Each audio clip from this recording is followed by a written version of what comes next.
সবাই চাই না?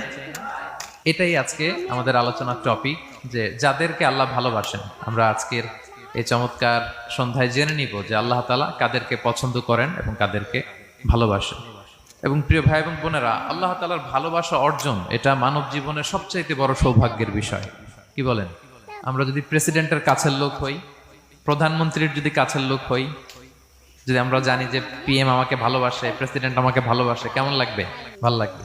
আর যদি আমরা এটা জানতে পারি যে রব্বে কারিম আল্লাহ রব্বুল ইজ্জা ওয়াল জালাল তিনি আমাকে ভালোবাসেন, কেমন লাগবে আমাদের? এই ভালোবাসা কি আমরা বলে বুঝাতে পারবো? পারবো না। এটাই আমরা চাই, এটাই আমাদের জীবনের টার্গেট, কামনা, ঠিক কিনা? তো একজন প্রকৃত মুমিন সেই যে আল্লাহর সান্নিধ্য পেতে চায়, আল্লাহ তাআলার ভালোবাসা সে পেতে চায়।